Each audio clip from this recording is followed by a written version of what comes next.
wanna say welcome back, everybody, and I love the Bible class, and I love the John Bible study. And here's some background for some of you. Some of you know this, you might not, but I mean, we've been kind of piecemealing our way through the Gospel of John for many years now. So, Carol's laughing. The naughty table. I don't know what that means, but 2020 was the first one. Was it the first one? Maybe. I thought it maybe went even back further than that. But let's jump on into it here. Just a general intro. Like, tell me what you remember about John the Apostle, about John the Gospel, or about what's kind of unique in this Gospel. Because Matthew, Mark, and Luke, we call those the synoptics. There's a lot of similarities. John stands apart. So, what do you remember? What are some character traits of John, the man, or the book? Please. It focuses so much on the last week of Jesus' life that half of it is there. Right. We've been doing this forever. We're in John 12, and we're going to get Palm Sunday. But John has many more chapters at the very end. That's a good point. Thank you. What else do you remember? Anything, John? He was the one that Jesus loved. I mean, that said that Jesus loved him. He's the one that called himself the disciple that Jesus loved. He had a close relationship with Jesus. Follow up on that a little bit more. Probably one of the younger ones. One of my favorite scenes is where at the resurrection of Peter, I take to be in his upper 40s or early 50s. John, maybe a high school age guy, like a junior or a senior age high school. So when they're running, John beats him, because he's just got the wheels that Peter doesn't anymore. But yes, the disciple Jesus loved. What else do you remember, Chip? In the beginning was the Word, and the Word was with God. So that's how it begins. He's drawing on Genesis 1, and then broaden that. Just say, the Gospel of John has very lofty, deep theological truths, but also the way it's written. Luke begins with like, hey, I did my research, and I came up with this, and now I'm sharing it with you. John begins with this magnificent introduction. Mark begins with the beginning of the gospel. John begins with this lofty beginning. All right, what else do we know, remember, come to mind about John? Yeah, Tim. To me, it's the healing of the blind man going to the pool, and then they come out and question him. It's like, how can you not know? Do you want to be one of his disciples? That kind of sarcastic zinger to them. You got it. Let's build off of that. That's John 9. So the blind man, and there's a lot of irony. Irony is a major theme in John. So very often throughout, John has these, he portrays irony taking place. And that's one example of it. The blind man basically says, well, I couldn't see, but now I can see. But can't you see that he's the guy that lets people see? I mean, it's just fantastic. Maybe another thing is, John has a lot of accounts that are not in the other Gospels. And John has like a lengthier write-up on them. John 9, the whole thing is the blind man. John 11, almost the whole thing is Lazarus being raised from the dead. John 3, the lofty conversation with Nicodemus. John 4, the woman at the well. So these are extended, whereas I just mean like if you read Mark, it'll be like, he got here, he did this, they rejoiced. He got here, he did this, they tried to throw him out. It's just very matter of fact. I'm not saying it's right or wrong, it's just a difference. So John really extends it out a little bit more. Anybody else? This is just a nice way to introduce ourselves back into the Gospel of John. Yeah, please, Mark, sure. A question, how each of the Gospels has a symbol for it. Matthew is the head of a man. Yes. What is John? John is the eagle. The eagle. John is the eagle. I think that's part of the reason why our St. John's mascot is the eagles. Barb, what page number is that handout? What's the page number? 51. 51, that's all it is? Okay, 51. Well, page 1, when we began this, has a big eagle on the front of it. Someday I'm going to make this available in a whole big old book. Take the pages and put it up on your wall as wallpaper if you want. The eagle, though, is the symbol for John. Where I grew up at my church, I was just there on Sunday. It was great. But the front doors of the church have these squares in the door. And it's one square is the face of a man, then there's the face of a lion, and the face of a bull, and the face of an eagle. Those are symbols for the evangelist. John is the eagle. That is his symbol as an evangelist. Here's Kenny, another thing. Book of John is a good one to quote when the witnesses come. Okay, all right, so the Jehovah's Witnesses that deny. Sure, well, you know what? That's exactly right, because John emphasizes the deity of Christ. Very much so. Which doesn't mean that the others don't. But John, of course, well, that intro, right? In the beginning was the Word was with God. The Word was God. This Jesus, we're calling him the Logos.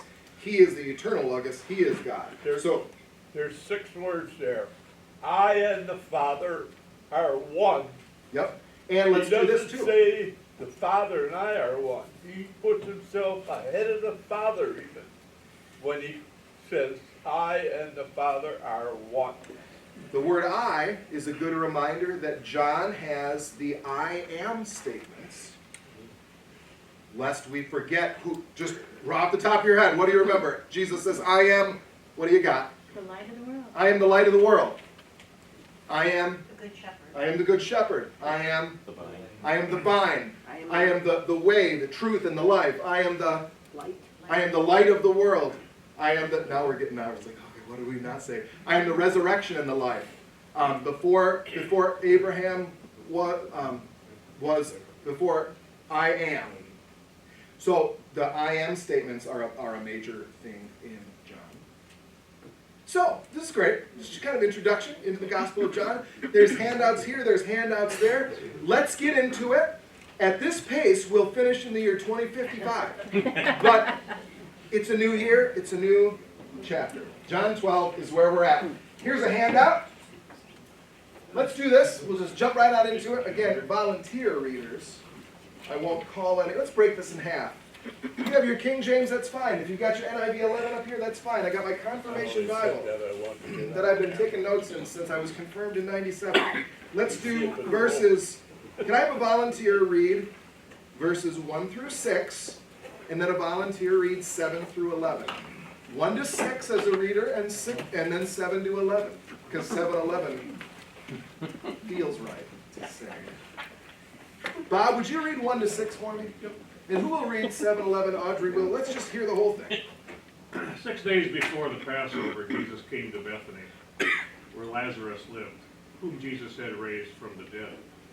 Here a dinner was given in Jesus' honor. Martha served, while Lazarus was among those reclining at the table with him. Then Mary took about a pint of pure nard, an expensive perfume. She poured it on Jesus' feet and wiped his feet with her hair. And the house was filled with the fragrance of the perfume. But one of his disciples, Judas Iscariot, who was later to betray him, objected. Why wasn't this perfume sold and the money given to the poor? It was worth a year's wages. He did not say this because he cared about the poor, but because he was a thief. As keeper of the money bag, he used to help himself to what was put into it. Thank you. And verse 7. Leave her alone, Jesus replied. It was intended that she should save this perfume for the day of my burial. You will always have the poor among you, but you will not always have me. Meanwhile, a large crowd of Jews found out that Jesus was there and came not only because of him, but also to see Lazarus, whom he had raised from the dead. So the chief priests made plans to kill Lazarus as well. For on account of him, many of the Jews were going over to Jesus and putting their faith in him. Thank you, Audrey. All right, let's just, I got the handout, we should do that. But the Lazarus part, where in John does Jesus raise Lazarus? What chapter? Chapter 11. That's the last thing we did last year. January was Jesus raising Lazarus from the dead. So that's very much connected to chapter 12, in that now he's making reference to Lazarus, even there at the end saying, you know, Lazarus' life is in danger. But let's go to the handout. Do you remember that one time? Do y'all remember that one time that Jesus had some lady anoint his feet or something? Or was it one time or was it 2 times? Or is this the same in the synoptics or is this different? Who doesn't love a chart? Start a new year with a chart. So here's what I was thinking is, we have the John passage. Let's fill in the boxes. And then we'll try to fill in the other ones. So on that page, page 51, John, what is the upcoming festival? So just look at the text. Passover, Passover. And what function is Jesus attending? Dinner. He's at a dinner, it says in his honor even. So a dinner served in Jesus' honor. What city is he in? Where is he at? What city? Bethany. Bethany. You know what I love about this tapestry? Everybody look over by the piano. That is Jesus sitting on the Mount of Olives. And on the Mount of Olives is the Garden of Gethsemane. That you're looking at the eastern wall of Jerusalem. I've been up there on that mountain. If you keep going up that mountain is where Bethany and Bethphage, some people say Bethphage, I don't know, Bethphage, are up there on that. So anyway, that's kind of how far he is away. That's where Bethany is. So that's the city he's in. Does it say whose home? Does it list the name of the home of the person? Bethany, yeah. Does it list the name in the text of the home? It doesn't. It doesn't. So I just wrote an NA in there. But who else is there? What other named people are present? Mary and Martha and Lazarus. More on them in a jiff. More on them in a jiff. Who is it that anoints Jesus? Who's the one that does it? It's Mary, as in Mary and Martha and Lazarus. So Mary's the one that does it. What are the details of this perfume? What does it say about it? Expensive. It's expensive. Pure nard. Pure nard. I don't see that over at Sephora. I don't know if they sell that at Kohl's. Pure nard, but we'll talk about that a little bit later. What was, I love it, just fill it in charts, I love it. What does it say is the value? I'm on John 12, all right, so what does it say is the perfume's value? A year's wages. So that is a translation interpretation. Does anybody have a footnote in their Bible, what it says there? Like what the Greek would say? To bust out some Greek? 300 denarii. Now let's just dwell on that for a minute. A denarius is about what an average laborer earned in a day. And there's 365 days in a year, and you would never work on the Sabbath. And there were other holy days where you wouldn't work. So 300 denarii, comes out to about a year's wages. That's why it translates it that way. And you'll just have to kind of think through what number you want to use. But today's wages, what does somebody earn in a year that's a field laborer or a blue collar worker? That's what this is worth. Now I don't know. Yeah, I'm kind of just filling in a chart here, but it's a pint, right? So it's just a jar. Stuff that would take a year's worth of work. That's a lot of money on this stuff. So just put that together here. You can get white diamonds over at Kohl's for $30 or something, but this is a year's worth of wages. Isn't that what it's called, white diamonds? Just the perfume.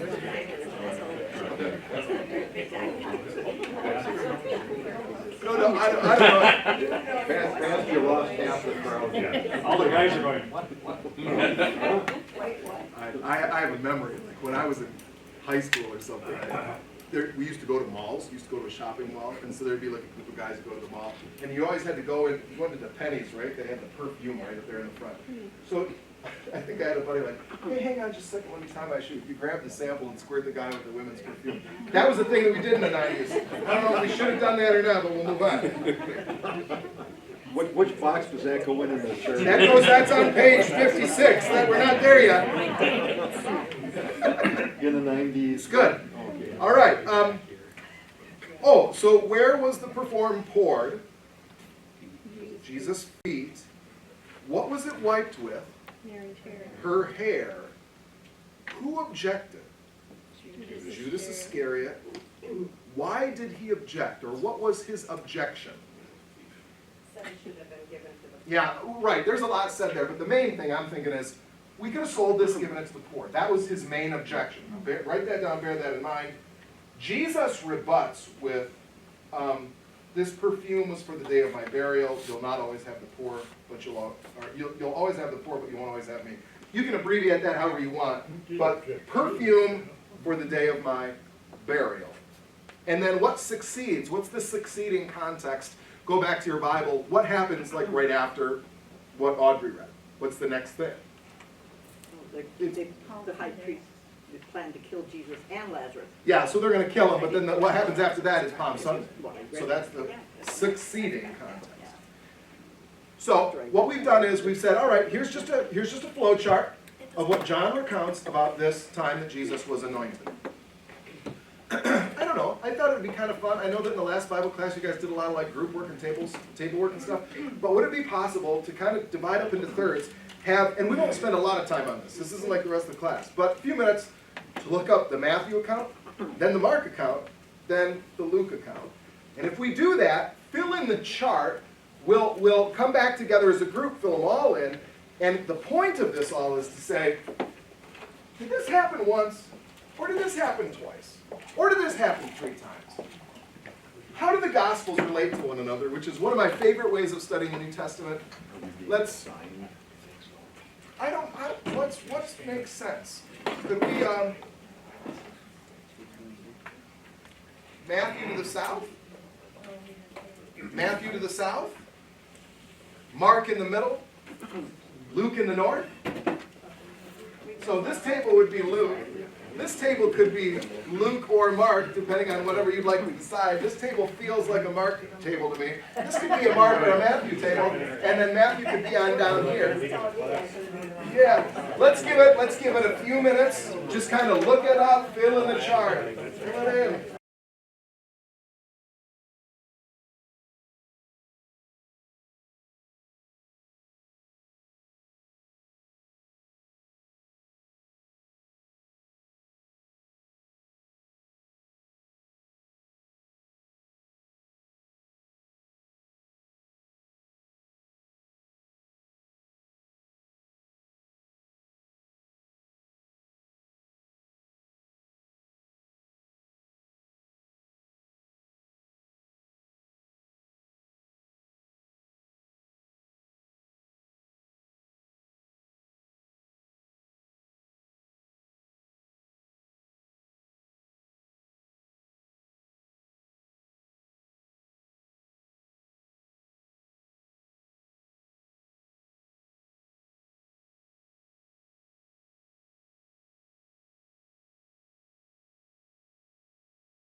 If you just walked on in, the goal of this exercise was really to say, all right, all four of the Gospels list an account of Jesus getting anointed with perfume. Are they all the same or are they not? Let's compare them. I love studying the New Testament this way. And so, let's start with Matthew, and let's just, if you did Mark or Luke, we'll pay attention to the Matthew reporters. Let's go ahead and if somebody, you can take turns or whatever, but what is the upcoming festival in the Matthew account? Yep, go ahead, John. Raise your hand. If you skip ahead to verse 17, which wasn't in the reading, it's the Last Supper. Yes, so the Last Supper is what's coming, and the Last Supper is in the context of the Passover. So I think you could just say Passover. That would be fine. But yeah, yes, Passover, 2 days away. What function is Jesus attending in Matthew? Dinner. It presumes dinner. It says he's just in the home. Let me make sure. Yeah. He's in the home, so we assume it's a dinner, but it just says in the home. What's the city? It's in Bethany. Now we get the name of the guy. What's the name of the guy? Simon the leper.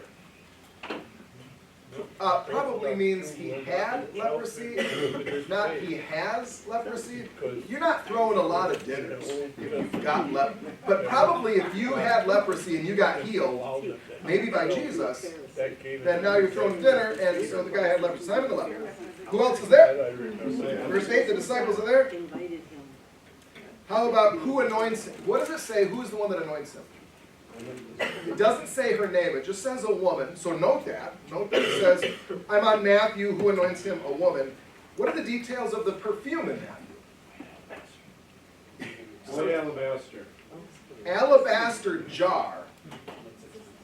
Says it's very expensive, and even a jar made out of alabaster would have been expensive in itself, right? So, but that's all it says, alabaster jar, very expensive perfume. What is it valued at here in Matthew? What is it valued at, verse 9? It just says it's a high price. It doesn't list denarii or anything. It just says a high price. Where was it poured? Jesus' head. Okay, so we're noting a few things a little different here. Jesus' head. What was it wiped with? Doesn't say. Doesn't say anything about it being wiped. Who objected this time? Just the disciples. Thanks for this. Yes, the disciples objected. What was the objection? This is the same as John. You should have sold that and given it to the poor. Jesus rebuts with, by the way, those that are working on Mark, you might be like, oh, there's a lot of similarities here. Matthew and Mark have a lot of things in common, so we might go through Mark like it's the same thing. Jesus' rebuttal is, she's done a beautiful thing. You'll always have the poor. You won't always have me. And then it has this fascinating, for abbreviation, I wrote gospel memorialization. What it means is, whenever Jesus says, I'll read it. It says, wherever this gospel is preached throughout the world, what she has done will be told in memory of her. So this gospel memorialization, Jesus says, this is what she just did. We're going to remember this until I return. So that is what his rebuttal is. And then what happens after that is the Last Supper. So we did the John chart column. We did the Mark column. How about Mark? Or I meant Matthew. Let's do the Mark column next. And for those of you that did the Mark, what is the same and what is different from what we just said about Matthew? What's different or what's the same? Anybody want to comment on that if you did Mark? Yeah, Jeff, go ahead. I think Mark says the Passover was a couple days away, so it gives a specific time. Yep. So Passover's coming. So Yeah, please. who is there? It just says some others. It doesn't. It just says it's a dinner. Of course there's other people there. But it doesn't say who. We don't have names. So that's on the who else is there. Some of those present. Does it list the city or the homeowner? It's still Simon the leper, and it's still in Bethany, and it's in a home. Who's the one that anoints him? Still just says a woman. So we've got a lot of similarities to Matthew so far. Same thing. It says alabaster jar of very expensive perfume, very similar to Mark. says here in our It's nard. Ours says nard. Oh, wait a minute, I might have, yeah, this is, I'm in Mark 14, let me make sure that I have this exactly right. Mark, We looked up nard. Nard is the squeezings of a Himalaya plant. Its roots. You squeeze the root, nard, get a good scent. The Himalaya did plant. I just see your nard for men? I love, It's very hard to find it, it's expensive. I bet Is there a it's co- Himalayas. there's a commercial, you come out at Valentine's Day, get your nard. We'll come to talk about nard in a little bit. Yeah, very percent, yeah, nard, yes, exactly, so that's the details of it. Does it value it? Does Mark list a value?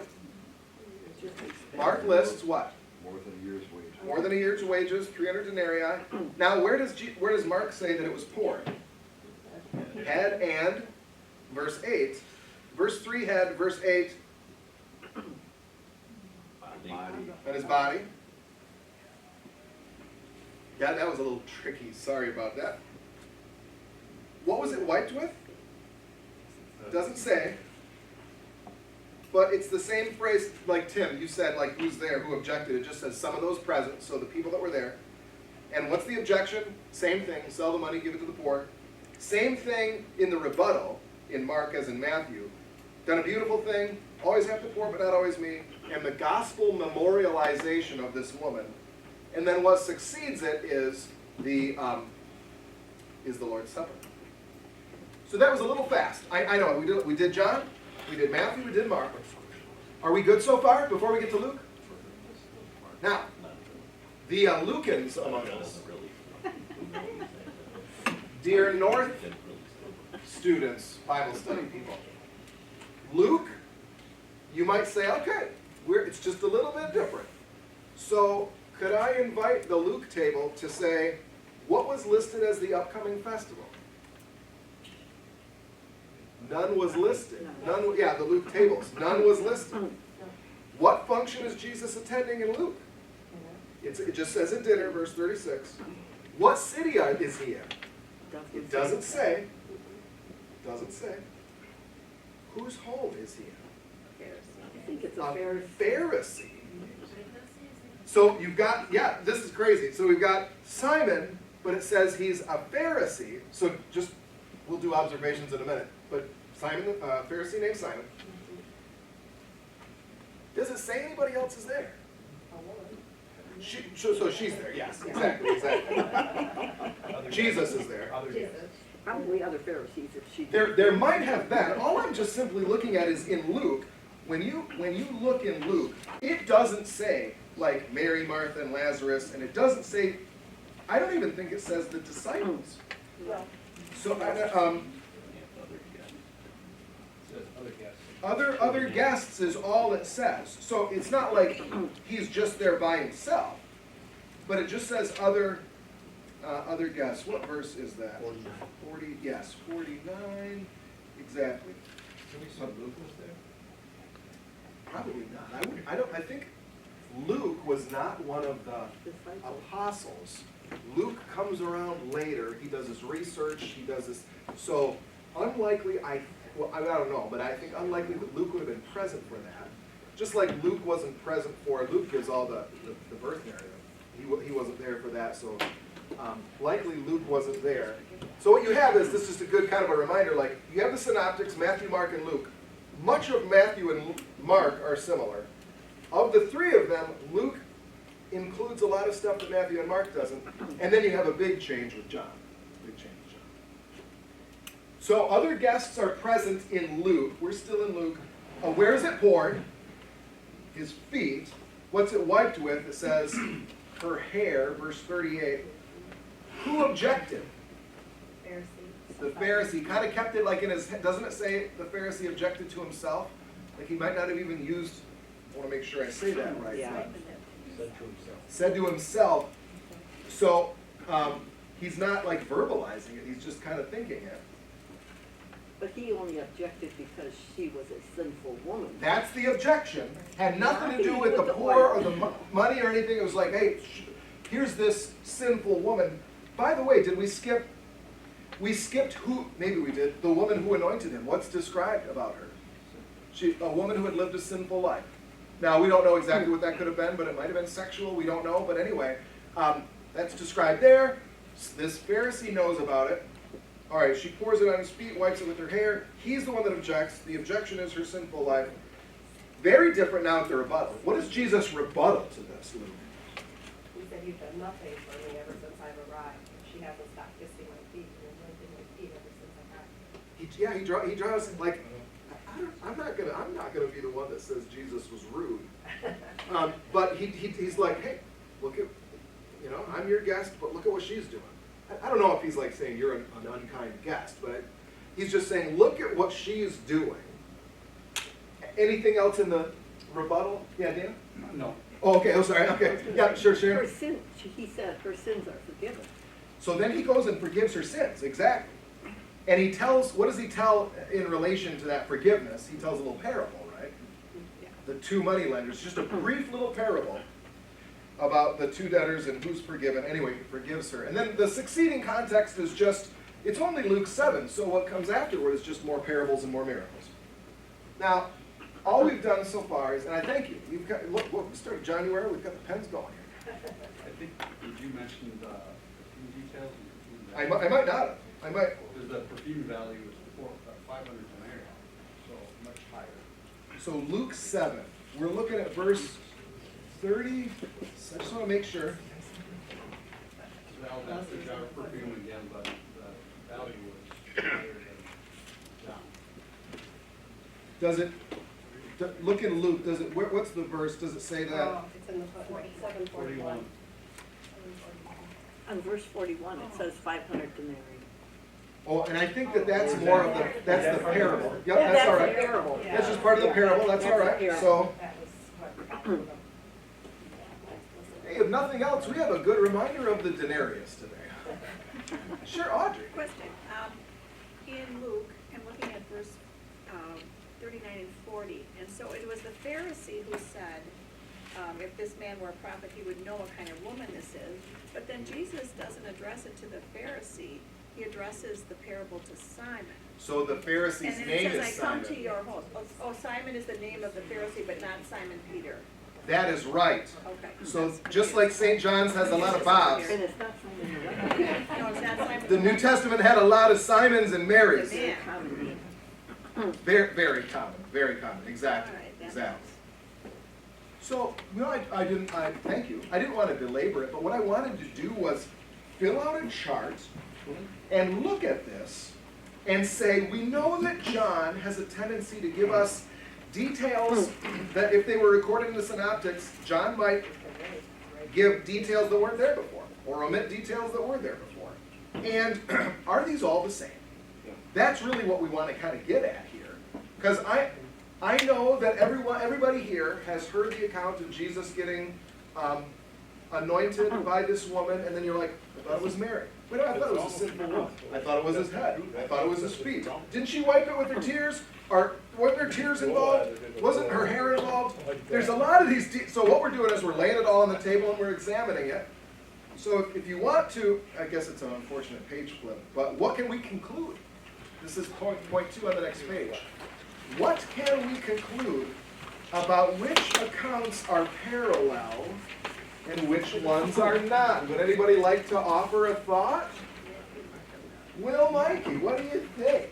Matthew and Mark recall the same events, the other ones do not. Matthew and Mark, I'll meet you halfway.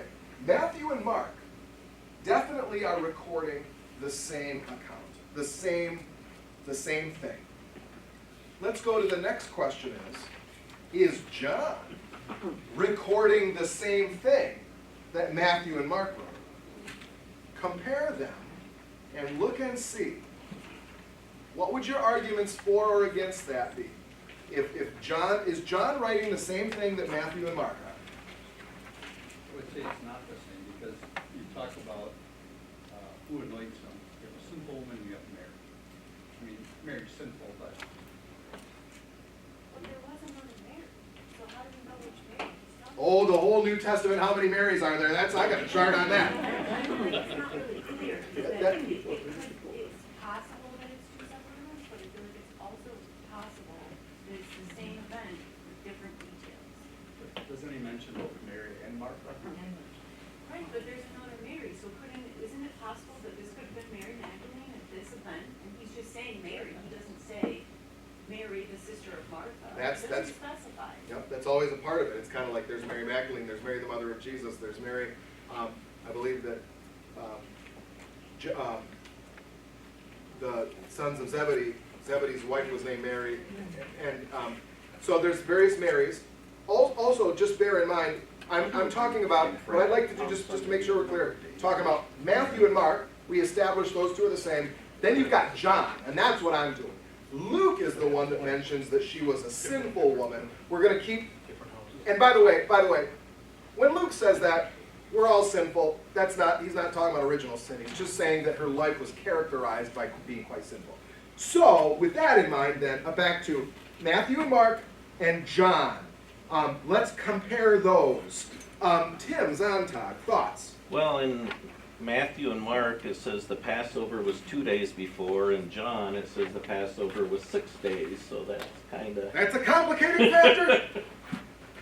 Believe you me, when we get to John 13:1, we will be talking about Jewish time reckoning.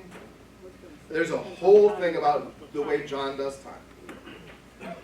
But how about we make it a little bit less complicated and say, in John and in Matthew and in Mark, Passover is right around the corner.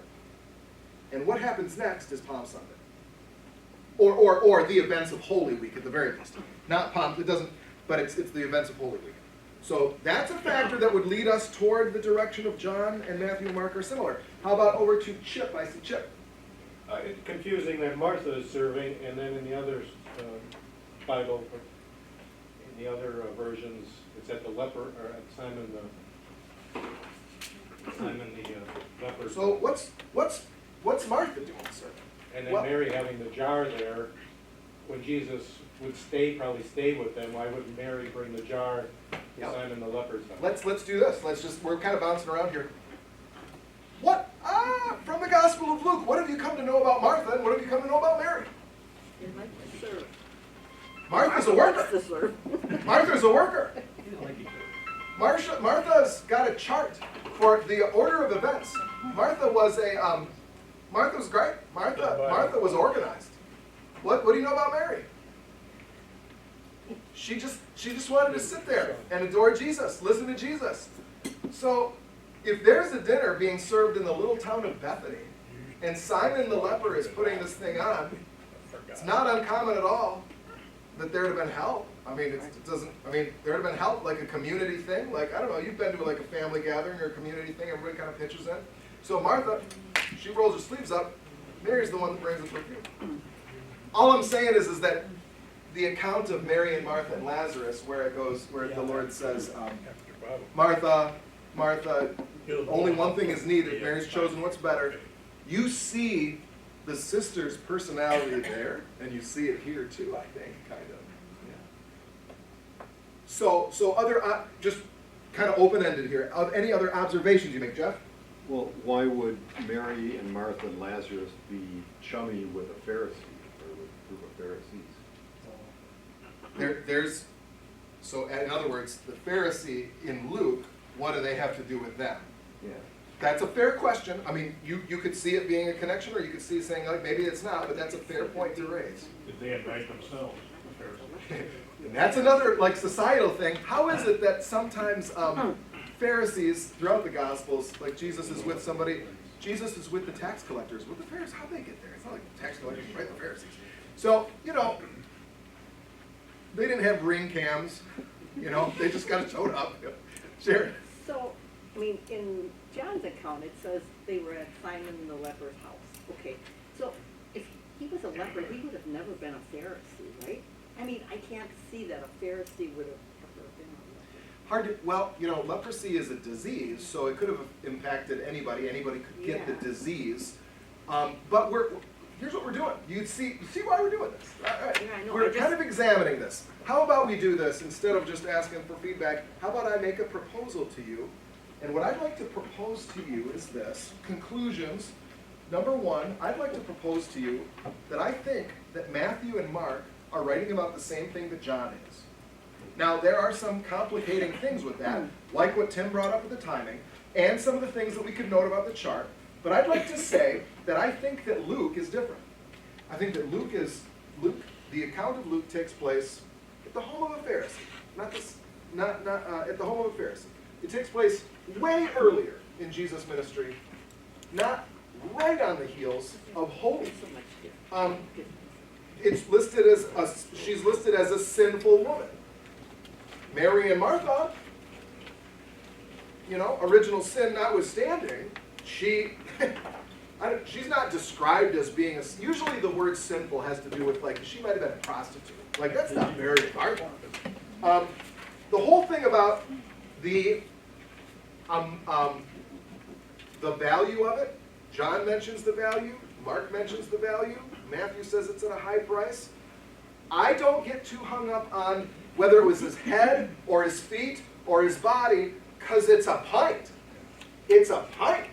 Like, I mean, it's a lot of material. Like, you put a little on the head, a little on the feet, it's just so it's a water bottle size amount of stuff that costs a day labor, a whole year's worth of wages. So everybody's shocked. And anyway, lastly, I'll just say what Jesus rebuts is very, very similar in Matthew and Mark and John. Whereas the whole money lending and the forgiveness of our sins, that's not brought up at all. That's exclusive to Luke. So I'm proposing to you that I think Luke stands apart as a separate account, and John and Matthew and Mark are recounting the same thing. Thoughts on that? I think, Dan, I saw your hand. Just a question. Yeah. Did you say earlier that John has more detail? He's more apt to give more detail to things than maybe what Matthew and Mark does? Often. Not always, but often that's the case. Right, and I guess that's what when you were talking to us now, he's more specific about who anoints him, those types of things, where the others are just talking about it in general. They are, and I think Dan, this brings up something. If you were to tell the story, how would you tell it? We're Americans. We would have a by-the-minute thing. We'd have a map. We'd have a seating chart, right? And the first century writers, I don't know, they didn't. It wasn't a police report, They were just, here's what happened, and so it doesn't have the same detail that we might say. I want to know who was there and what their birthday is. It just doesn't have all that. So John knows about what Matthew and Mark wrote, and John is relating it with details that we might not have had before. But I think the big thing is this. John writes with themes. What was the whole theme of chapter 11? The resurrection of Lazarus. And what did chapter 11 end with? So this is a John class, January. Here's John's progression of thought. It's very soon going to be Passover. Jesus raises Lazarus from the dead. The resurrection of Lazarus is pretty much what put the Pharisees over the edge. That is what made them say, we got to kill this guy. So the next chapter, 12, is this dinner. Mary and Martha are there. They even made comment, Audrey, you read about how they want to kill Lazarus too. Let's get the whole crew out of here. Do away with this crew. So John has gone from the resurrection of Lazarus to this anointing where Lazarus and Mary and Martha are there, to now it's Palm Sunday in the next account, and we're off to the Holy Week races, as it were. So, yeah, Will, please. I guess the one question I have is, isn't John and Mark referring to different ones? Because John said that Mary used like your nard and it was a year's wages, where Mark says that it's over a year's wage. Yeah, you're right that John says a year, Mark says, and I think that those can be reconciled in that it's an approximation. It's kind of like, here's the jar, how much is that worth? I'm going to call that about a year's wages. I'm going to call that exactly a year's wages. I'm going to call that over a year's. I don't know exactly, but it's kind of a general estimate, guesstimate of what the value might have been. I think that could probably be reconciled. Even. Well, so the hard thing then would be like, did it happen right before Holy Week twice? That would be the question. And it might be hard to kind of say, well, Luke describes something early, and if we're right on the cusp of Holy Week, would this have happened twice? I don't know. That might be harder to explain a little bit. One thing I think that's worth bringing up is Judas is the objector, but in Matthew and Mark, it's some of those present, it's just some of the disciples. So John just gives us the details, it was Judas. And he gives us the details of Judas with the description. What else does John say about Judas here? This is a little bit of a tangent, but talks about him being a thief. So John takes the opportunity to throw Judas under the bus. More on that in a bit. So let's just do that. I heard those bells, holy cow. This is why I've been going here. Number 2, what can we conclude about the accounts that are parallel and which are not? I'm going to say to you, I think that Luke is the different one. One of these things doesn't belong. Not it doesn't belong. But Luke is different. Matthew and Mark and John have the same. How many times that we know of Jesus was anointed? I think 2.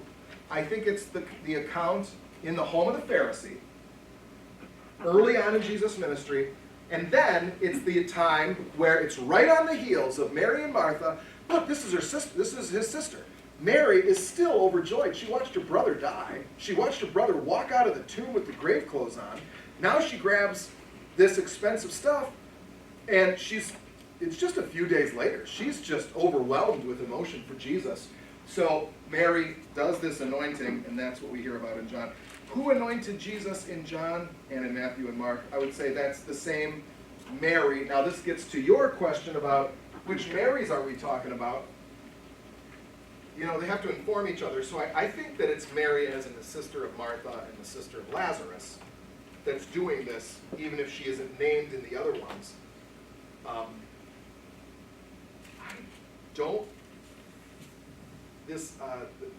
I don't think that Mary and Martha are named in Matthew or Luke in the Gospels. Luke is the one that talks about Mary and Martha and the whole "you've chosen better." John brings it up here with the resurrection. I'm not sure that Matthew or Mark talks about Martha or Mary. I might be wrong on that. That's why we don't record these on video. Well, I'm just kidding. I'm just kidding. It's good. And finally, when did it take place? It took place, this one took place right before Passover. So, please, Scott. So is Luke written chronologically? I've spent many fruitless hours thinking about chronology. I used to think that, short answer is no.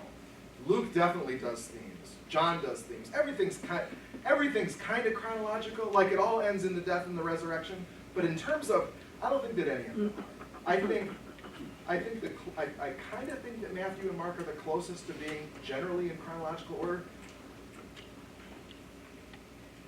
Like here's an example. Luke 15. What do we call Luke 15? The lost chapter of the Bible. Clearly, Luke is taking the lost sheep, the lost coin, the lost son.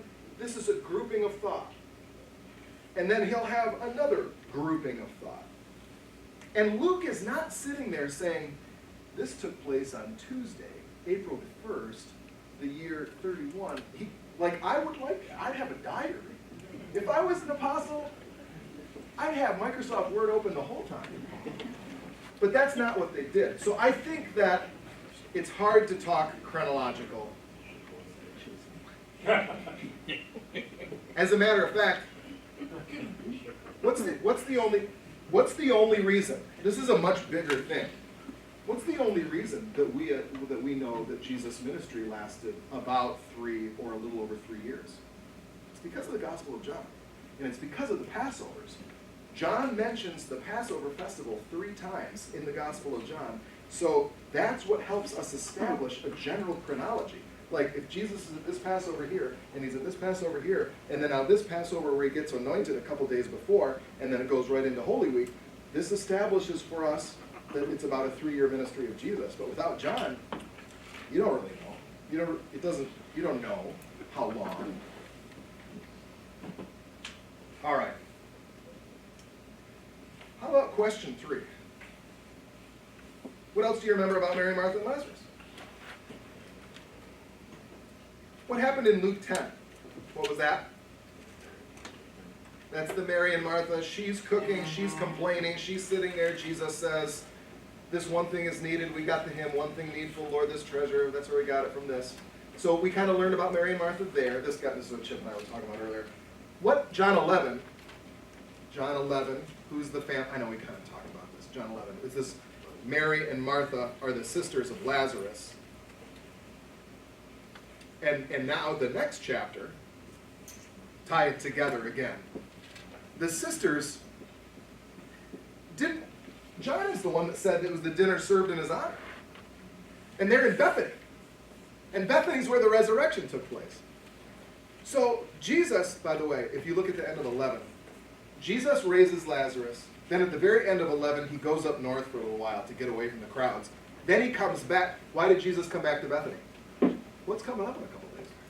A Passover. And this is the big one. Jesus is planning on this Passover being his death Passover. So Jesus comes back to that hillside, and he's back. And hey, do you remember a couple weeks ago how he raised Lazarus from the dead? We all got to eat. Let's eat together. So, and hey, can we get Simon the leper? I'll host it. Can I get some help? Martha, I'm on it. Mary, can you help? I got to get the nard. So Mary, I'm not trying to trick, but Mary gets the nard, and That's not historical fiction. this is how this plays out, though, right? So they're having this dinner, and she does this anointing. She does the whole anointing. That's what we know about Mary. I'll be back. Bob, what'd you learn about nard? Nard, it's the squeezings of Himalaya plant roots. And, you know, what we had, it said that she broke the jar. Yes. Because those are sealed. Many times we find jars in antiquity that are still solid, and there still is something in the jar. And many times they break them, and there's liquid that are inside there. So that's what that, it probably was so expensive that you had to seal it. That's exactly right. I mean, I can't give you the shape of the jar, but I think that what it was rounded like this with a neck, like a neck like this. Think of a potter that would, do the pottery and everything. The neck was like this, and if this is 300 denarii, you're not just gonna hit it like a piggy bank. You're gonna carefully break the neck so that you can pour it out, because it's worth $60,000 to $70,000 to $80,000. Okay, so it's sealed, corked off, probably used for special occasions. It's this essential oil, and I'm not going to claim to be an expert on nard details, but I think that's what I read too. This plant extract smelled good, smelled really good, used for cosmetic or perfume purposes. What else probably would have been used for it? Not necessarily. Okay. But I mean, if you say it came from the Himalayas, It's a long way away. So this far away. Yep, this is from far away. Which plant? Does anybody remember? Species, Bob. What genus species, which plant? This is drawing on. Did the King James talk about nard spike? Does anybody remember that? Does the King James say nard spike? Spike nard. Did the King James say spike nard? If the King did it, Tim? Do you have it? Well, no, when Okay. Google says it's Nardo Stachys jatamansi. Genus species. I haven't read that lately. The spikenard is just I think spike and root are supposed to be kind of similar words. So anyway, it comes from the roots of this plant, from far away, very expensive, hard to get your hands on, in a jar, with the neck, so that you can carefully break it and use it, and you don't just dump this stuff out. That's what we know about nard. How did Mary come by something so expensive? Yes, it was spikenard.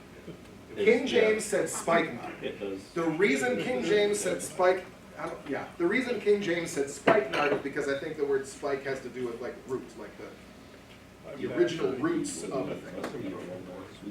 But how'd she get it? How's she sitting on a jar of $80,000 perfume? Well, she lives with her brother and sister, so she's been saving money for a while. They split the rent. It was handed down through Sorry, generations. yes. I heard both of you say it at the same time. Maybe this was a family heirloom. Family heirloom. Now, we don't know, But if this is a family heirloom, what does this say about her act of devotion by breaking it, pouring it on his feet? What is that? Like, this isn't just, hey, I picked this up the other day, I got the Kohl's cash and I got this. Like, this is the family heirloom that we're breaking and pouring over Jesus. She stole it from Judas, and so he was the man. Yeah. These two not getting along. Other than that. Off topic, but whatever happened to the golden frankincense and myrrh that was brought to Jesus, like, was it in their home and? Oh.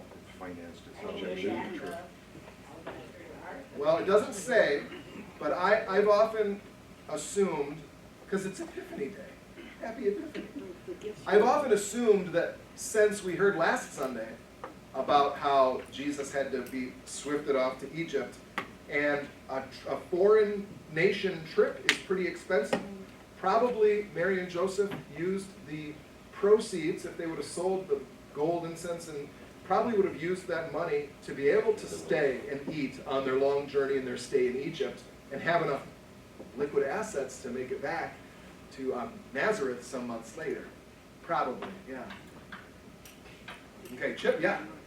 We can speculate that Mary sensed that the nard would be used for Jesus' burial, so she might have accumulated it over a period of time. And then also, you know, we're never wasting our material goods on worshiping and honoring the Lord. So. Well, I think that last comment you made is exactly what I want to get at in question 5, which demands a little bit more time than we have right now. But I would say this: how did she get it? Might have been passed down. Maybe Mary and Martha and Lazarus were a wealthier. You know, they could have had some means of income in that. I don't know that. How she got it. Clearly, it's this beautiful act of devotion. And what would be. Yeah. She takes the pint jar and pours it on the Savior.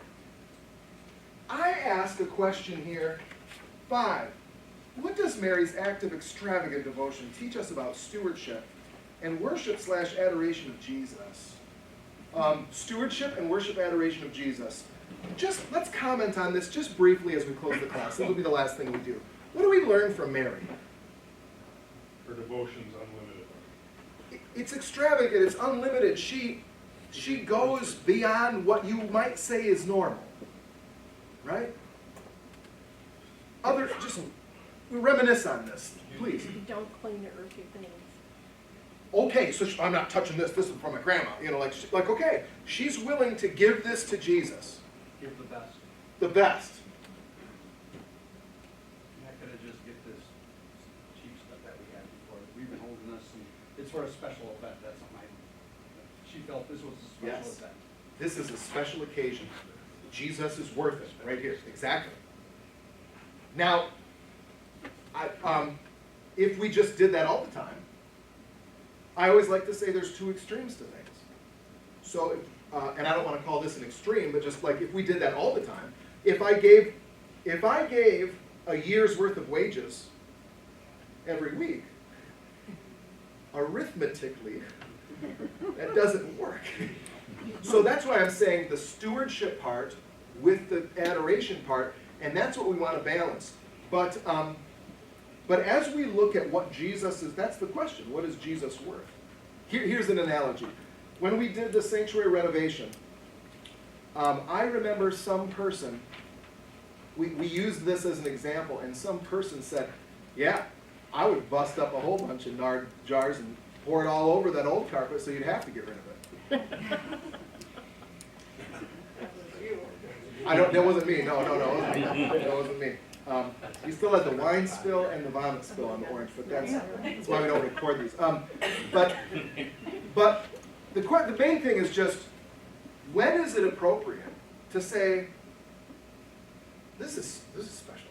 This is a special occasion. This is time to break the nard jar.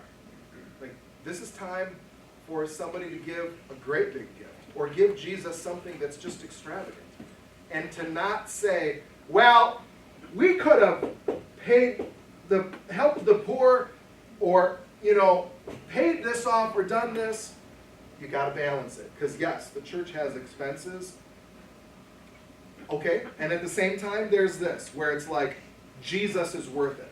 So this is where Jesus gives us Christian freedom to try to evaluate this. Because you can't break nard jars every day.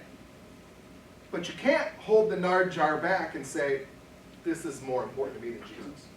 So you have to, in your Christian devotion to Jesus, figure out when is it a time to break the nard jar and when is it a time to practice, to be careful.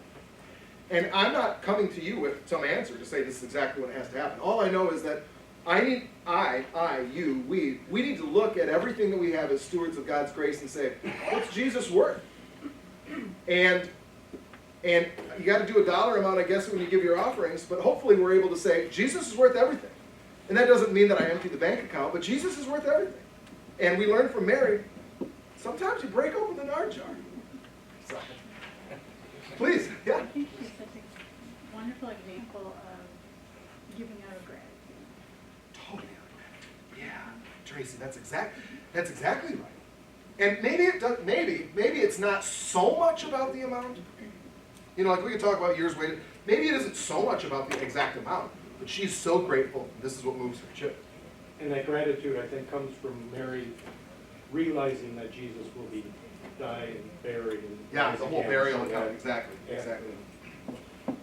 Here, Sharon, last one. And it's also like trusting the Lord, because you give that money, but you trust him, he still will take care of you. You put your trust in him. That is exactly right. That's why it's called first fruits giving. You give the Lord what you receive first, because you know that he will, or you trust that he will take care of the other expenses, which he in his holy word says you should take care of those too. So these are all to be considered. I just will close it with, Mary, she busted the nard jar. Sometimes we need to bust the nard jar too and give Jesus of our very best. Hey, we got the wise men. They're doing the same thing today. Let's close with prayer. Lord Jesus, thank you for bringing us to the new year. Thank you for a study of John. Give us a heart of gratitude like that of Mary, that we give you our best and love you with everything that we are. Amen.